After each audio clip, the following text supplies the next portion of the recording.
Lads, welcome back to the Weekly Armchair. I'm your host, Stuart. I've got my old mate Freddie with me, and also all the way from America, we got Hammer. Guys, how are we? Very well, Stu. Thank you very much. Hope Hammer, you're how well you too. doing, fella? Yeah, I am actually. Yeah, quite good today. Got a kick about in a few minutes, but apart from that, yeah, I'm pretty good. Hammer, how's you, dude? Yeah, man, I'm chilling. It's been a good day. I'm actually off on the weekend for once, so that's always good. Superb. What time is it over by you then? It's only about 1:30 right now. Oh, that's not too bad then, is Uh, it? no, it's not. Game started 11:30 for me. I think last game started at freaking 7 in the morning or something for me. So that was, Yeah, I can believe it. Yeah, it's a bit of a nightmare for you, isn't it? yeah. Guys, 3 points. I thought today, I thought it was relatively straightforward 90 minutes for us, really. I mean, some people will say that we had a couple of hairy issues, but you get that in football. You can't always have an easy 90 minutes. But I thought, even in Reese, yeah, I did. I thought as it went today, I thought it was a bit of a walk in the park for us. So let's just do a round robin then. Let's get about a minute's worth of um, uh, information from you guys about how you felt the game goes. We'll start with you then, Reese, mate. I was just saying I felt it was a bit of a walk in the park, pal. I thought to a degree it was. I think throughout the game, Forest did have a fair amount of momentum and control. I think at times we really just allowed them ample of opportunities on the ball, and I actually thought some of the players, like in terms of like position wise, actually set them up like really well. But if anything, like the one irritating thing about today is like we did play really well and we controlled the ball, but we took too long to score that second goal. We really should Yeah, have had that wrapped up sooner. Um, I know you're going to defend him like crazy, but honest to God, today I was yeah, genuinely so angry with Maguire. Like he was honestly the worst player in the field for me, and that says a lot. He did recover eventually, but I was just really disappointed with his momentum at the back. He was causing more detriment than negative. Like he was lucky he didn't even get a red. But he all in all, like the fact we kept a clean sheet is a good thing. But I'm still happy that we at least got the win because I do agree the injuries really are the problem. We've got like our injury list is like 9 or 10 players. Like it's one of the worst in the league. We yeah, are yeah, not yeah. we're not managing really well at the minute with injuries. We're not managing well at all. I think it's fair to say that we've all had this conversation, and We have. we all spoke about it a few weeks ago, saying that if Ten Hag doesn't do something, mix the team up a little bit more, we are going to have injury issues. And I went on record about 3 weeks ago as saying that I think we're going to have a very, very difficult period. Hmm. And it's proven to be a very, very difficult period. Um, I don't necessarily disagree with you about Maguire today, but of course, I He did did. He think did recover. He did he recover, but I played he was really played his well into disappointed. the game very, very nicely. And I thought fair Hmm. play to the guy. He had a very, very sketchy 15 minutes. Although, having said that, his booking, I would have done. I would have done exactly the same if I was him. I would have wrestled the guy to the floor and taken the booking. Hmm. Some people will say Yeah. that's not the right move, but we were way too Yeah. advanced, way too high. I didn't We quite were. understand why we were there and that high up. But Agree. I thought when you're on a booking within the first minute, 2 minutes of a game, you've got to really dust yourself off, and we did. And so I thought Maguire did okay today. Freddie, evening, mate. What was your thoughts? Evening, Stu. Evening, everyone. I think it was a very comfortable game. I think actually from pretty much the start to finish, we controlled the game.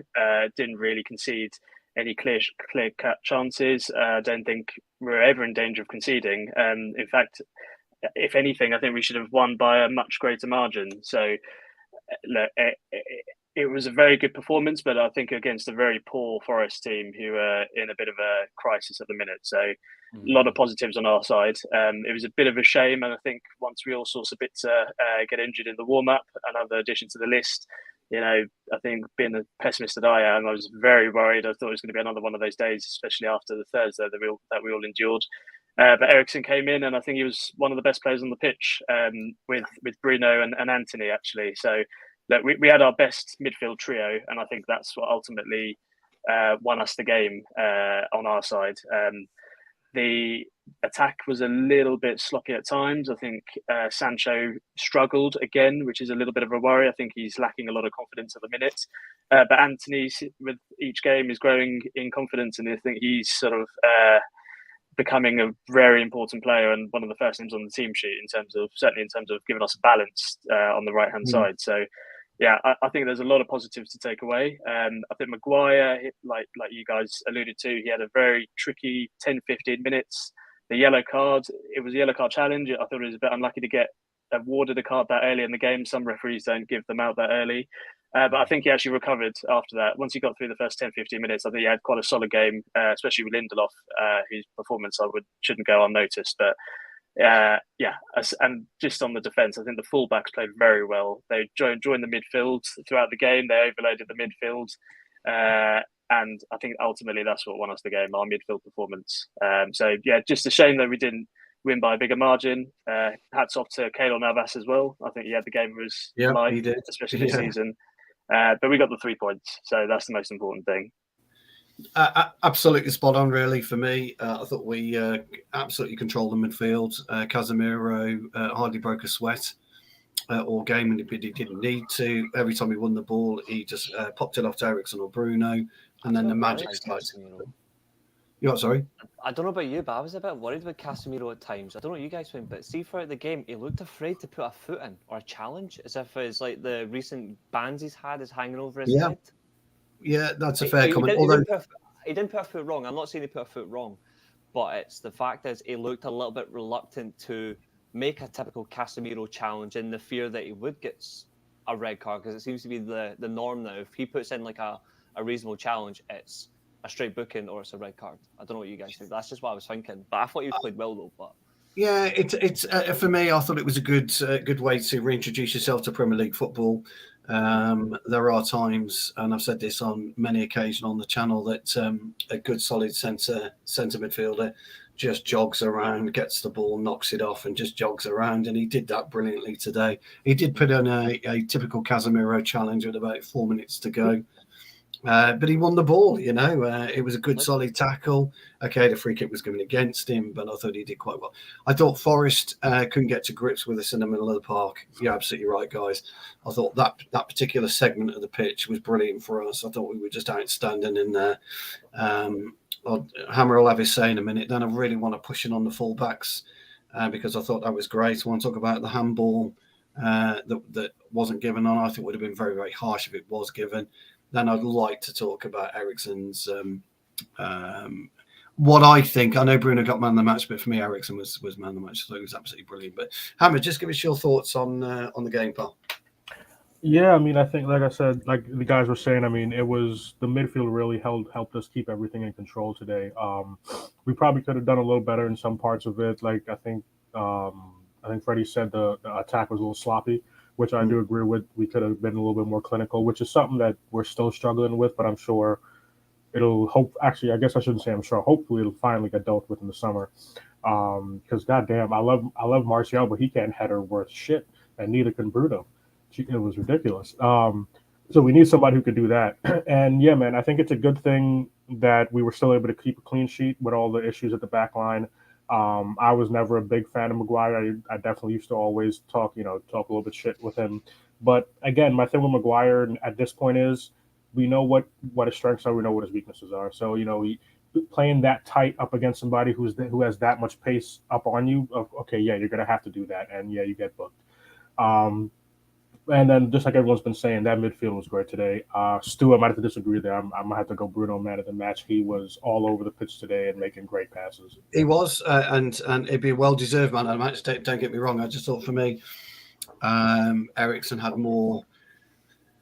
Okay, so Eriksen had more control of the game. Bruno had more influence on the game, if that makes sense with you guys.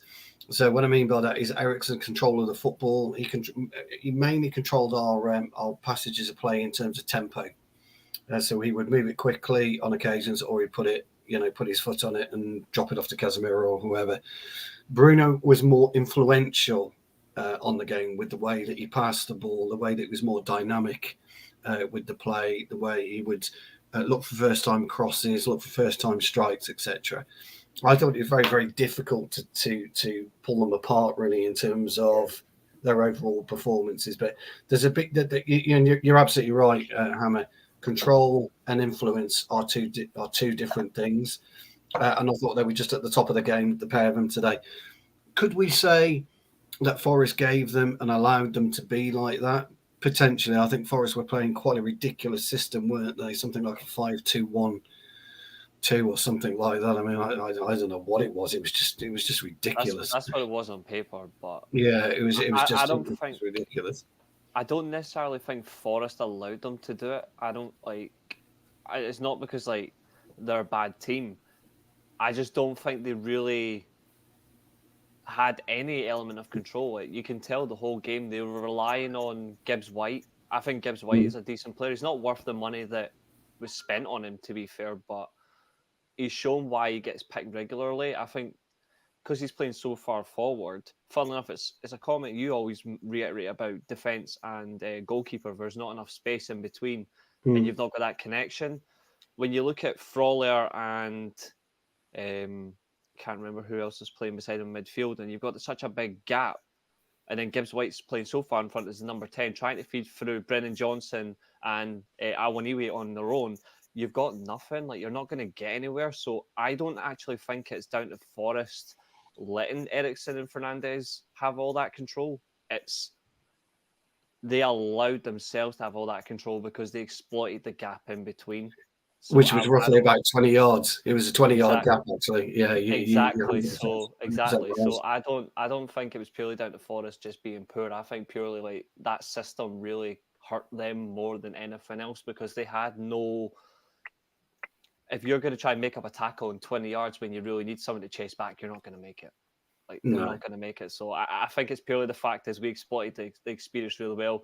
The inexperience, of Steve Cooper with that system, which allowed us to control. And Eriksen's got a very smart brain. Bruno's very quick and he's intelligent in different circumstances as well. So I think it's purely from the fact is they recognised it and attacked it really well. I don't think it was down to Forest. It's very interesting, isn't it, when you're talking about professional footballs playing at the elite level, which is the Premier League. Oh, yeah. All right, he's brought in 20 players, didn't he, over the summer, or 18 players? I can't remember what it was. I think it was 23 players on the back of 18 players they lost, which was loan players and all that. Yeah. And I'm always astonished that when players are playing the match and they can't actually identify on the field where the issues are. And you're absolutely right. If you are allowing a team to have a 20-yard area of space to play into, you've got to plug that gap. You have to plug the gap. You got to. I keep saying it. You go rogue on the pitch. You stick two fingers up at the gaffer and you do something to fill that gap, just to stem the tide, just to do something to give Manchester United, Eriksen, Casemiro, Bruno something to think about. And they didn't do that. And is that naive? Is that inexperience? From a manager level, from a player's point of view, it's kind of unacceptable, really, from an elite professional footballer. So it was good spot, that one. Good spot one. We've had a question from Larry. Thanks very much for your question. I will address it, but I'd like the guys to give us their opinions as well. Do I think Anthony has improved and will he be better for us next season? Well, let's start with next season. He'll be a much better footballer for us next year. There's no two ways about it. Do I think he's improved? I think he's matured. That's for sure. I don't see the immaturity in his play anymore. His touch has never been within question. But you don't see this type of round the world type trick anymore from him. He's kind of stopped all of that. He's trying to win the game of football first. And then if the game allows him to be a little bit more creative, so to speak, he will do that. I thought today he played very, very well. But he's lacking that real killer instinct. And I don't want to coin a Gary Neville phrase here on Sancho and Anthony, but you guys who know me, you know I talk about this all the time about where a good striker should be or a good winger should always be at the back post. He did it in the first half. He got some kind of luck, and I was a little bit perplexed that he didn't find himself there more in the second half, because I'd be hunting a hat-trick because of the amount of time the balls actually came across. And that's where, and we'll talk about Sancho later, that's where Sancho differs hugely from what Rashford does, because Sancho will attack and he'll try and get the ball across if he's not coming back inside himself. So my opinion, Larry, is that next season you'll see a much different type of player. I think you might see a more aggressive Anthony, a bit more direct. You know, mix his game up. There's no two ways about it, because Premier League fullbacks, if he plays the same type of game and I'm a fullback, then it's a walk in the park for me. It's an easy 90 minutes, because you know what he's going to do. So he needs to be a bit more creative and mix it up. And I think you'll see that. Freddie, what do you think, mate? Yeah, very, very well said, Stu. I think that this is his first season. He's still only 22. It's a big step up from the Eredivisie to the Premier League. I think, like I used the word balance earlier, I think he gives us a lot more balance and a lot more solidity from a defensive point of view as well, with his tracking back, which we've not really had on the right-hand side. Last I recall, really, is when we had Valencia. He used to do the job of both attacking and defending. So from a defensive point of view and a balance point of view, definitely he's really improved the squad, and I think that's notable, as we haven't had someone in that position for a number of years. I think next year, look, the last few games there has been an improvement. We are seeing him go down the line a little bit more. I think he does need to cement or plant that seed of doubt in defenders' minds a bit more. I think today is the first time I've ever seen him have a shot with his right foot, where Navas pushed it out, and unfortunately Sancho can get the follow up. But so he is starting to use his right foot a little bit more. I mentioned, and I know Mark is flattered that Mark remembers it. I mentioned after the Arsenal game on this channel that he hasn't got a right foot. He needs to improve that, because it is going to be too easy for defenders to defend against him. So I think he is starting to use that a bit more. Something I'd like to see him utilise a bit more as well is shoot at the near post. Don't always go for the far post, because keepers, as soon as they make that one step to the right, they'll save his shot 9 times out of 10 unless it's right in the corner. So yeah, I think he's learning the league a lot more. I think he's brought a lot to our team already, and I think next year we're going to see a much better Anthony. But it's also good to see him have a pretty good first season in terms of output. I mean, yeah, he scored a few goals now. I don't know if today was his first assist. I know that's something he's been criticised for recently. And the mentality he brings as well, I think that's commendable to the team. So yeah, definitely, I think we'll see a better player next year. Yeah, Hammer, what's your thoughts, pal? Yeah, kind of along the same thing. I think with Anthony, one of the things that everybody, myself included, has been waiting for, and I think one of you guys said it already, is to him for finally start using more of his right foot. Again, it doesn't have to be an amazing cross or anything like that. It just has to be something to get into the box. And with anything, and you can apply this type of thinking to any sport. If you are so dominant going in one area, so for Anthony in this case is using that left foot, even if you just get to average or slightly above average on the opposite side, the amount of opportunity is going to open back up on your strength is ridiculous, because at this moment, defenders aren't even thinking about him going to the right. So they don't have to worry about that. But once you start doing something down the side and getting in crosses from that angle, now they have to respect it. And now they're going to have to give you those 2 or 3 yards that they don't want to give you. And those 2 or 3 yards, that is all he needs to get a shot off on his left foot. So, yeah, I think he's going to be a lot better next season. And I think also just the team being completed is going to help him as well, right? If we can get a genuine number 9 up there, it's going to help him as well as the other wingers, but especially him. Yeah, just before I bring in Reece, you're absolutely right. In terms of what defenders do, they square him up. If you've even noticed, when Anthony's got the ball deep into the opposition's half, the defender will square him up, and he'll do that for 2 reasons. And he'll try and put his weight on his right foot. And he'll do that so that he can spring, so that when Anthony does come on his left, he can spring and he can get the drop on him, or he can get the tackle on him. This is where Anthony, if he's got any, and he will grow into this, if he watches the defender with his weight, when he stands and he does his kind of like step over on the ball and he doesn't move anywhere, all you've got to do is watch the defender's position in his feet. If he's slightly leaning towards the right, you whip him down on your right foot and you get your crossing, because he's never going to get back at you. You're going to be 2 yards off him before he even moves.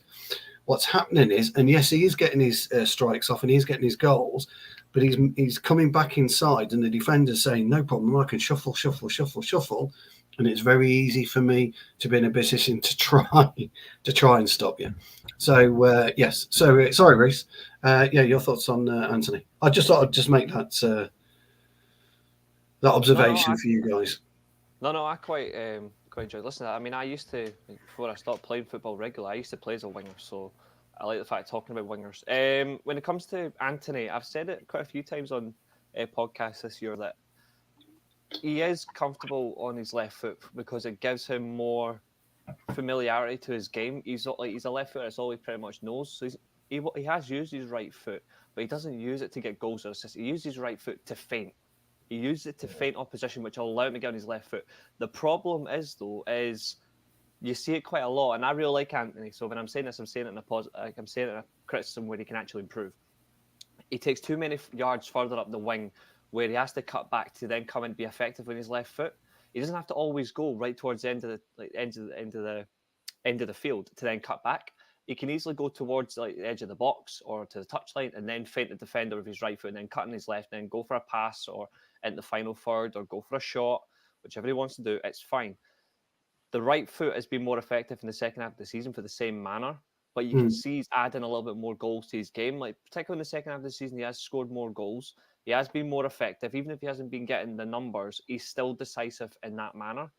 So I'm glad to see that he's still contributing that way. He's never had high amount of stats that people obsess about. Like he doesn't get a lot. He didn't break double figures that much in Holland, by the way. So people that obsess over Anthony to get 15, 20 goals a season, you may as well go and dream about something else because Anthony isn't a 15, 20 goal strike. No, Winger. Not like there's that. There's an ability to hit between 8 to 10 for sure, and he's got that ability. What's he on? 6 or 7? 6 or 7's most he's got, yeah. So he can add to that if he wants, but I think he's more about contributing all round in a different way. So I want to see him just add more with his right foot, even if he has to cut in more, even if at times he has to switch. Like he goes to the left wing, uses his more dominant left foot to get an overside, like get a cross on that. Sancho, if he's playing as well, can go over to the right hand side. Equally competent, works both ways. You can do it in that manner that does work. But when it comes to him going forward, his problem is he takes too many yards to the edge, to where the edge of the field where we don't need it. He could easily delay his run a little bit more and then feint the right foot and come in and get a cross or a goal. He would be a nightmare for any defender if he used his right foot. He would be. So all in all, I'm happy with Anthony. And in terms of next year, he's going to be even better. Once he's fully settled into the league, which he's doing right now anyway, once he's fully settled, you'll see a totally different player. But anyone like watching live or watching on the replay, do hit the like, share, and subscribe buttons, by the way. Absolutely. You're not going to see Anthony hit 15 league goals. You might see 15 goals in all competitions, but you're not going to see him hit 15 in the league. Somebody else will do that. He will contribute in different ways. And I'm actually a lot more happier than that. He doesn't have to be the goal threat. He doesn't have to be. No, totally agree. Julio's asked a question. We were going to move on to Sancho next anyway. So Julio wants to know if Sancho had come in on a COVID year, do you think he would have fitted into the team better?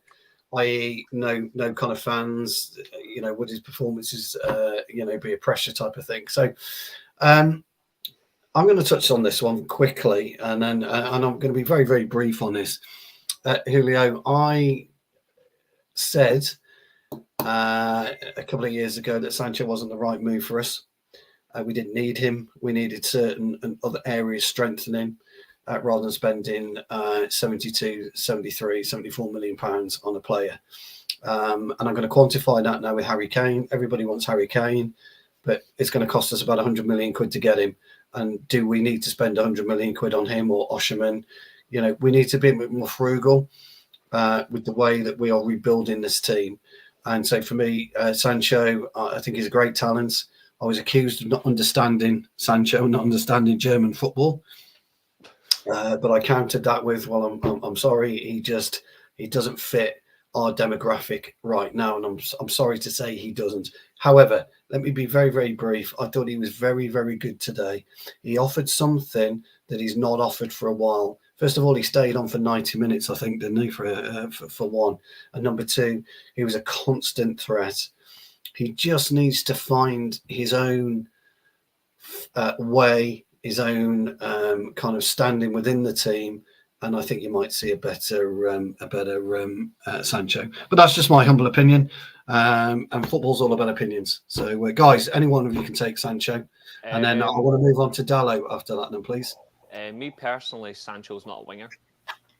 He's not a winger for me at all. For me, I'm not saying that name. But that is funny.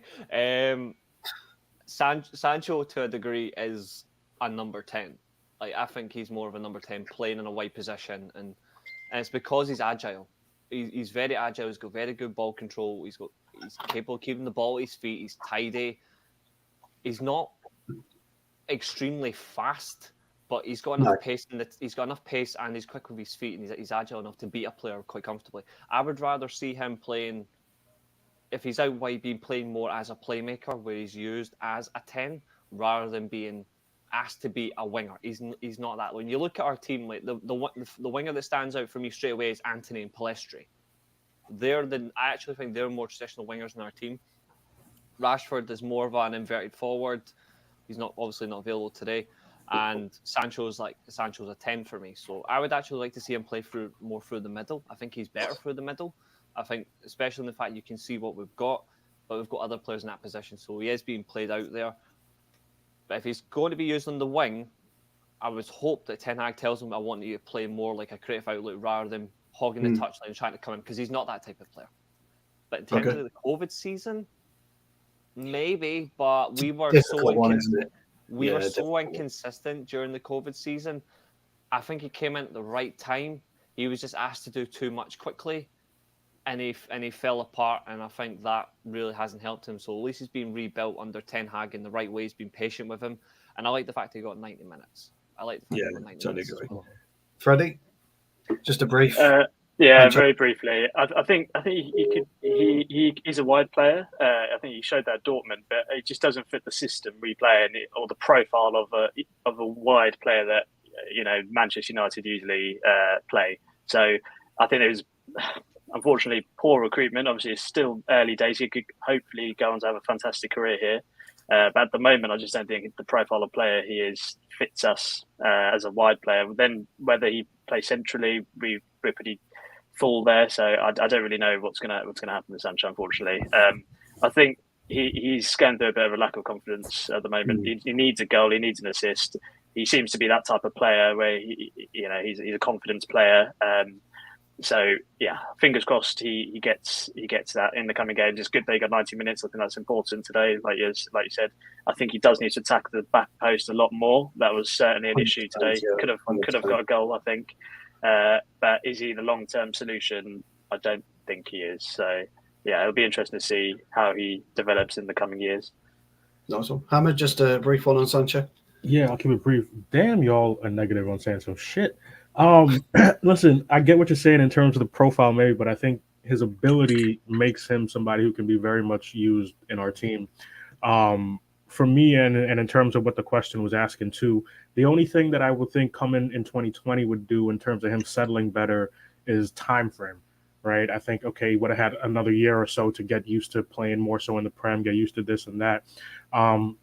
For me, I think one of the biggest things that's troubling him right now is confidence, like you guys said. And then also, when it's this level, right, any type of this height in terms of like Premier League, the highest of high when you're talking about pro sports, he hasn't had the consistency yet in terms of the running games, right? He had some injuries, then he had the mental stuff that he wasn't ready. Now he's starting to get his stuff in, like you guys said, finally got a 90 minutes. So for me, I think the talent's there. Is he a winger? Is better more centrally? That is, I think, something that Ten Hag is very easily going to be able to figure out sooner or later. So yeah, I think he's going to eventually work out for us. Where it's going to be, I'm not sure.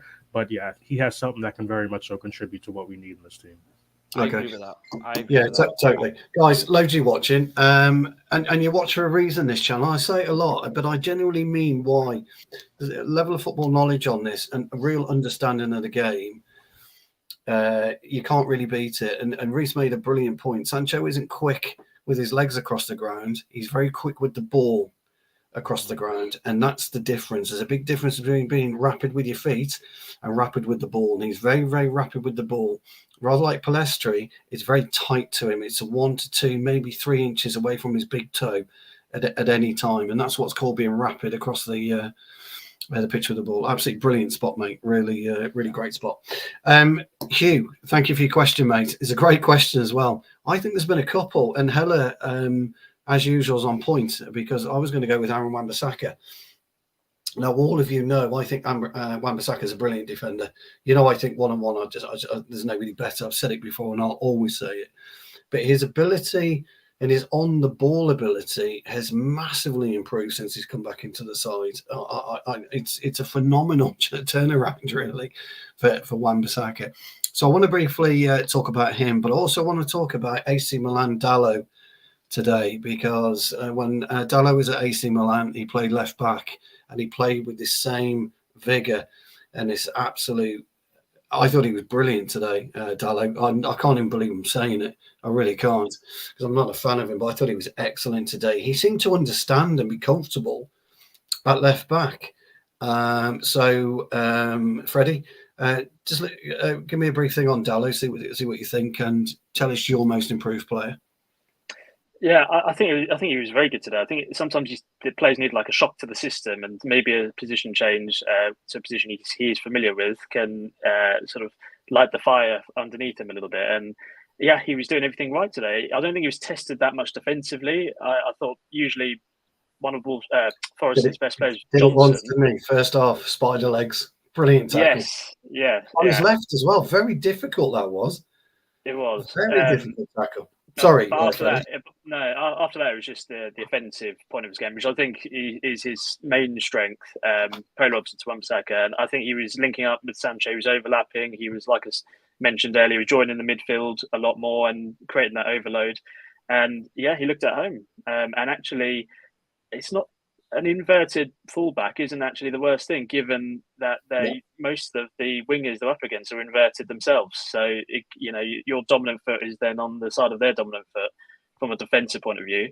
So it's actually not the worst thing in the world, the worst tactic in the world. So I think he played very well. I think in terms of the inverted wing back that Ten Hag's employing this season, he fits that very well. In terms of most improved player, I agree, Wan-Bissaka, but also I think Dalot's hugely improved this year. I wasn't a fan like yourself, I must admit, but certainly before the World Cup, when he was the first choice, he was brilliant. I mean, that Liverpool game where we won at Old Trafford, he was superb, and his defending abilities was brilliant as well, which I hadn't really seen. I think people just associated him with, he's amazing at crossing. That's it. But yeah, his all-round play has improved as well. So yeah, I think Ten Hag's done wonders with the fullbacks this year. It's going to be interesting to see what happens with either Wan-Bissaka or Dalot this summer. If we sign another right back, if one of them leaves, that would be very interesting to see. So yeah, definitely one of those two is most improved for me. No, definitely. Hammer, what's your thoughts, pal? My bad, then I was muted there. It would be up with both the options that is it Helly that she said. Wan-Bissaka, I tweeted out earlier because I ended up he's been doing well, but one of the things that I think has low key in terms of people maybe not fully seen it is what's helped him improve going forward, I think, is his decision making or the quickness of it. And like the place I saw it, it was a very small thing, but I ended up tweeting right after. It was, I think we were coming out from a corner and they cleared it, and they were trying to press us to get it back. And it was Eriksen, somebody on the left, and Wan-Bissaka, who was back defending if they came on the counter for after the corner, and they were pressing us hard to try to get it back. And it got played to Eriksen. Eriksen played it to Wan-Bissaka, and on the first touch reaction, played it back to Eriksen. That completely destroyed their press because both the guys tried to press Wan-Bissaka, and he played it right back to Eriksen to turn and get back up the field for us. So I think it's his decision making, but I'll actually lean more towards Rashford. And I think it's because, and of course you can't necessarily compare Wan-Bissaka, but it's because of his output up top, right? Yeah, he had a really struggling year last year, and he's been up and down, injuries, all that. And he was doing things that was frustrating us, right? In the last year, especially, just running into groups, running into people, losing the ball. But now he's not doing that as much. He's being quick on his decision making, and he's putting the numbers up, right? Like we were saying in the first half of the season, this is the best we've seen Rashford, right, since he's made his debut, and he's reaching heights that he hasn't before. So yeah, I think I'm gonna lean to Rashford, even though I love Wan-Bissaka because I am a defender and I love his tackling, all that shit. Slide tackles get me hyped more than they probably should, but I'm gonna go with Rashford because of the output of the goals that he's been able to reach this season. No, that's fine. Just briefly, Reece, as well, then I'm going to go into player ratings. I do apologise, everybody that's watching. I'm playing footy, so I'm on a bit of a tight time scale. But yeah, so we'll do player ratings in a minute. Yeah, so yeah, I quite like the inverted use. I mean, I watch AC Milan just as regular as I watch Man United, so like I was a little bit skeptical of Dallo going on to left back because at times when he played there, he wasn't great. Like he was caught out a lot, but he was actually not so bad today. He was not so bad, and I did like the inverted use. Very solid comparison Jarvis makes comparing him to Rafael Guerrero. Yes. Very, very good comparison. Naturally as well, winger converted into a fullback, but obviously did play that similar way as well. So I do agree. I think that's a very fair comparison. I think it's more Ashley Young based as well when you look at winger moved across position. Yeah. Is a better comparison than Guerrero personally, but had a good game yesterday. Young did. Had a very good game yesterday. Yeah, barcode merchants, stay in your lane. Behind us, the real United. That's us. But anyway, so I did like that. In terms of most improved, Dallo, Wan-Bissaka are good mentions. I think overall consistency in his game this year when he's played, I'd say Fred, even though people would say that last year. I also think Fernandez is most improved in a different way because I really like Fernandez, but the fact is he's been more smarter with how he's played. It's less risk-free and it's more about just dominating games by being decisive in games. That's why he's up there for me. And the other one is Rashford's output. Yeah, I would have to agree on that. So it's not really about most improved. I think the most improved thing about us is the fact is we've got a competent coach and we've got a proper coaching staff. We haven't had in 5-6 years. So I'm more happy about that. That's probably the most improved thing than a single player. Oh, you know me and coaching, Reece. You know me and coaching, old friend. Right, guys. No. All good points, all great points about the individual players, and I agree with all of them, actually. You could bring in Fred in there, 6 goals this season. That's his biggest output since he's joined the club. Wan-Bissaka we spoke about. Rashford, a brilliant output. Martial looked good in parts today. Right thing to do was to bring him off. I think De Gea should be included, even though he's indecisive over opinion. I think De Gea again. Yeah, there are players that have regressed, but not many actually, and so no, I would agree with that. So, guys, player ratings. I think it's going to be very interesting player ratings today. It was quite interesting in the last match, and I think it'd be really interesting. So, guys, put your player ratings in the comments, please, and also please like, subscribe, and share this video. The Weekly Armchair is growing. We've got a good following of knowledgeable fans. Reach out to all your friends who love football. Reach out to the guys you go to football with. Also follow Reece with his wrestling, the Weekly Steel Chair. He loves that. I don't know if he's had Hammer on yet or not, but not yet. I need to get him on. Get him on. And, follow the guys on their Twitter feeds because, as I say, there's knowledge and there's sensationalism, and we do not do the latter. Okay, so let's have a look. De Gea. I think De Gea is a tricky one today, I'm afraid, guys. So luckily, I don't have to do the ratings. So, Reece, I'm going to give you De Gea. I've just praised the man. Okay. Yeah, I generally don't think De Gea did particularly anything bad today, and I say that in open honesty because I still think we need to replace the man in the summer. But I still think this season the reason I say improved is he has actually improved some aspects of his game, but there's still parts of it that worries me. A couple of crosses claimed today that really stood out. I thought distribution-wise wasn't particularly bad. I thought it was okay. My only concern though is his starting position was the same, and I'm always going to come back to his starting position. It's always a problem, but I don't think I could say anything negative about De Gea's performance. I'm actually just going to give him a 6 because he kept a clean sheet. It's not bad for him in that sense. It's just the fact that I just didn't like his starting position throughout most of the game. But clean sheet, couple of crosses claimed. His passing was fine, but he should have lumped it forward a few bit more than just sticking to Lindelof and Maguire. Yeah. So what are you going to give him then? Same as the individual on screen. Yeah, I think that's yeah. I'm not. Doing No, that. don't say it. I'm never gonna get caught by these names. It will never happen. No, I think that's a good score. Jarvis, I'm going to give you a relatively easy one today, and that is Wanvino, as I call him, Aaron Wan-Bissaka. Oh, sorry, you're asking me. Jarvis. Sorry, I said Jarvis. I was putting Jarvis on. You're asking Jarvis on there. Freddie, sorry. Hey, I'll tell you what, Jarvis will be well happy as I've, because I mean, you are a pin-up model, so Jarvis will be well chuffed. Absolutely well chuffed. You flatter me. I'll give Wan-Bissaka. I'll give him a 7. I think, from all-round game was pretty good today. He's on the ball has improved and is improving a lot, and that's. I actually think the relationship he's creating with Anthony. I think those two are working very well together. Actually, they seem to be reading each other. One's overlapping, one's underlapping, and it's flourishing. So I'll give him a 7. I don't think he was tested defensively as he usually is. 7, and I think he's had a very good second half of the season. So hopefully it continues. Good. I'm going to give you Lindelof. Hannah. I mean, I guess. He's like, Stu, fuck off. Yeah. I'll try to keep it consistent. I might have given him a little bit more, but I'll stick with a 7, same as Wan-Bissaka. He played well when he was called upon today, but there was nothing, and I guess necessarily he didn't necessarily have to have too much to go anything crazy and go over. So I'll stick with a 7 and just say when he was called upon, he did his job.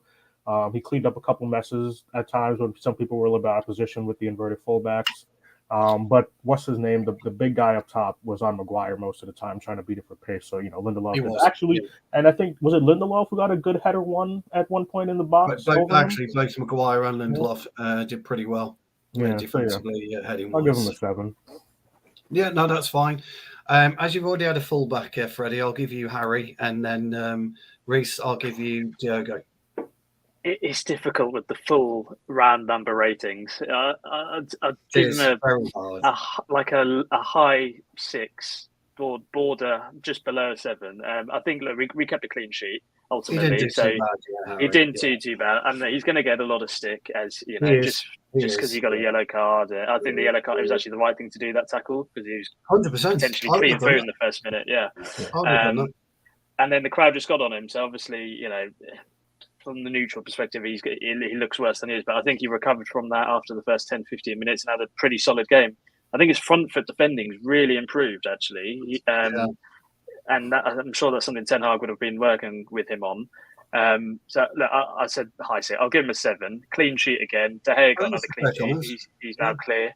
And I think this defence, it's good that they've got a clean sheet in their first game together because Lindelof, Maguire, maybe Luke Shaw comes back in, but they're going to get a lot more game and minutes in the coming week. So it's a good result for them on the beginning of a pretty potentially tricky run. So I think that's fair. And I know Reese is a critic of Maguire, but I think even Reese would probably agree you on that one.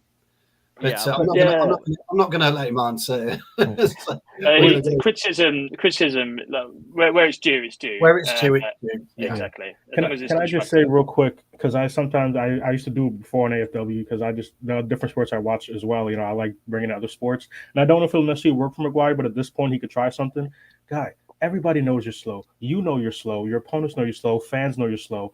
Give them a cushion. All right, stop being right up in strikers' asses when all they have to do is step past you and run. Give them a couple yards. Give yourself some time to turn. There is one thing he could have done, Hammett, and that's the old, I'll just stick my arm out and I'll block you running. That's I know, but that's what I'm saying. If he gives them 2 or 3 yards, he has to worry about that. Just because they're going to turn and run on you, don't be right up next to them because they're going to beat you. There is a slight thing about that, and you're absolutely right. But if I'm the striker and Harry's giving me 3 yards, as I'm taking the ball, I'm dropping back 2 yards to give myself 5 yards on him, if that makes sense. Yeah, no, I get it. But Yeah, that one also comes down to personnel because that striker couldn't dribble to save his life. So well, he you don't couldn't do worry about anything, him. could he? Yeah. Can I just add very quickly, conscious of time? I think the handball's going to be spoken about a lot. I think Steve Cooper's already touched on it. I don't think it was, but yeah, it's something as well. The light's going to be on him again for the next few days. So. Definitely. Just before we go to Reese on Dallo, Jarvis will be doing a match reaction. United Real Therapy tonight at 10:30. Tune in, guys. Give them a like, and I shall tune in and have a quick look. But all tune in, please. We want to support each other on this platform. Reese, Dallo. I'll check out, but I don't think I need therapy today. I thought in terms of Dallo, not the highest of scoring, but was quite comfortable. I've always thought Lindelof was a United defender because he's actually a good player. People need to remember that. Yes, he is suspended for the semi-final. Dallo didn't put a foot wrong. Just felt at times he was just a little bit too suspect in terms of moving back position wise. A little bit at times he was just a couple of yards too far forward when he didn't have to be. But that's just like a small thing that I did see that easily fixable. It's not a big deal, but it's like if he had just got caught one or two times behind that, if they had played a winger, they may have got on something, especially the right wing back. If he had got that extra couple of yards, he may have done something. But all in all, not a problem. 7. No, that's fine. Standard 7. Good stuff. I need to push it on now, guys. That was my fault for chin wagging too much. Hammer, I am going to give you a duo of Casemiro and Eriksen. The duo of them. So Casemiro, I'm going to give a 7.5. And I don't know if some people are going to think that's a little harsh, but it's mainly because of what I'm going to give Eriksen afterwards. I'll give Casemiro 7.5. Casemiro was a steady. He was a steady 7. Yeah, he didn't have his crazy game like we all like to see him, where he was pinging passes and making tackles and all that. But I think what we said earlier in the show plays a part. I think he's trying to be a little hesitant with the end of the season coming up, and also with our injury. So I think he's trying to make sure he's there for everything. Yeah. All right. Damn, Helly, it just outdid all of us real quick.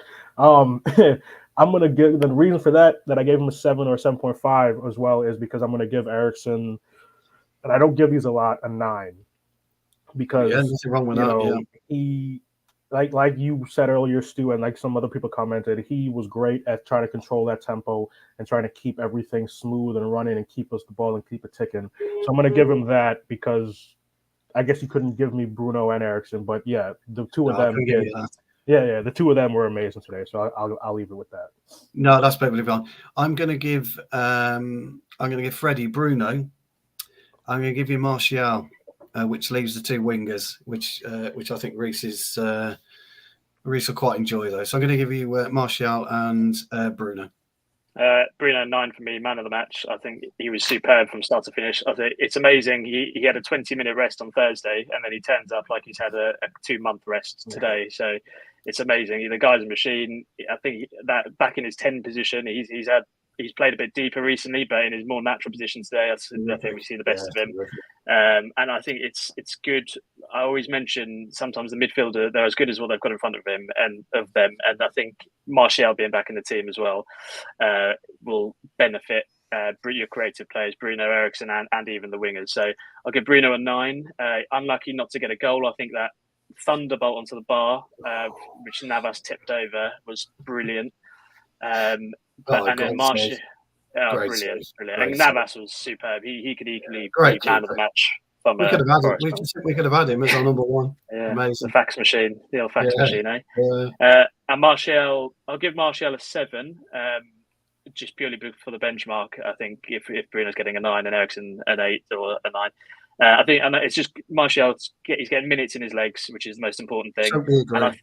And actually, I think was it not the assist? I think he got the pre-assist for Anthony's goal. Brilliant. He won the ball back and then passed it to Bruno. Bruno first time back into Martial, which was a world-class pass, and then Anthony got the tap in at the back post. But if Martial didn't sort of do the defensive bit and then first pass to Bruno, yeah, it might have been a different result. So high 7 for Martial and a 9 for No, Bruno. that's fair. Match. That's a fair comment. I would have given Martial a 7, and Bruno. It was Ericsson for me, man of the match. But I can see where you go, with Bruno. Finally, the big man, Reece. Let's have your scores for Sancho and Anthony. Yeah, Sancho flat off the back, 6 for me. I don't think Sancho was particularly good today. It's not that it's negative in a negative perspective. It's that when he was creating with the ball, his passing wasn't really decisive in the final third. The one thing he was doing though was getting himself into positions that was at least causing a threat that pushed the right centre back into areas where he felt really uncomfortable with his feet. So I did like that in a sense, and he really did force Nico Williams into positions where he really couldn't cope. So I did like that. So he's not being marked down for in that sense. It's just the fact I think he could have done a little bit more in the final third, but I still thought decent performance. Anthony, a lot of people are saying Fernandes, Eriksen man of the match. Anthony for me was very close. I would say close second personally. So I'll say Anthony 8.5. Just shy of a 9 performance. So I'll give him an 8.5. I liked his movement, very decisive in the final third. He was really effective going forward. The only things he did say is, like I said earlier on, is right to the very end of the touchline for having to come back, cut in. That's something he needs to cut out of his game. I like the fact as well that he was trying to change things up in his game as well. Like in the first half, I know Mark said it earlier on, which annoyed him. So this is a reiteration to what Mark's put out about the effort in the first half where he didn't really track the ball. For me, counter argument is he had plenty of yards in front of him. I don't think he was actually going to get to it. The ball that was played in, he was never getting to it, in my opinion, the pass from Fernandes. I think Martial should have actually done more. I think Martial actually should have put his foot in it and he would have actually scored. I think Anthony was actually anticipating Martial was actually going to get the ball. That's why I don't think he'd done anything either. But in the second circumstance, he changes that. He does it himself. He gets the goal. And then obviously he gets the pass for Dalot as well. Nice touch with the handshake celebration. So all in all, I've got no real issue there. I think in terms of when you look at the two, I like the fact that we're playing both Anthony and Sancho. But I think when the likes of Rashford comes back, it has to be one or the other because they're both very similar in type of player. I don't think we can necessarily have both in the team starting going forward on a long-term basis unless one of them changes up their position. That's what I would personally say. But all in all, in fact, you know what? I'll put Sancho up a little bit. 6.5 for Sancho, 8.5 for Anthony. Excellent. Guys, thank you ever so much for watching, all of you. I'm going to have to go. I'm going to be late and the gaffer's going to be shooting me. But that's life. Just a quick reminder then, all of you please tune in and support Jarvis. He's on a channel called the United Real Therapy at 10:30. So if you all get a chance, it'd be great for you to go and put your comments in there. Jarvis is a big supporter of us and other channels that we all appear on. So let's show Jarvis some love on the way back. Guys, it's been a tremendous show again. Thank you for everybody who's commented and has been in the chat tonight. Please like and subscribe. As I said before, the channel is growing. So it just leaves me to say to my guests, Reece, thank you very much, pal. My pleasure. Bye popular demand. Just kidding. Well, has been a while. The legend returned. Hammer, always great to see you, pal. Yes, sir. Thank you for having me back on. And if you want to see some ignorant celebration for American sports, keep an eye on my timeline because the Knicks are in the playoffs, and I'm gonna lose my shit if they sweep the Cavs. All right. Well, keep an eye on Hammer's timeline. And Freddie, pleasure as always, mate. Pleasure, man. Thank you, Stu. Hope everyone has a good week ahead. Superb. Guys, I'm gonna have to shoot. I will see you all later. Take care. Bye. Cheers.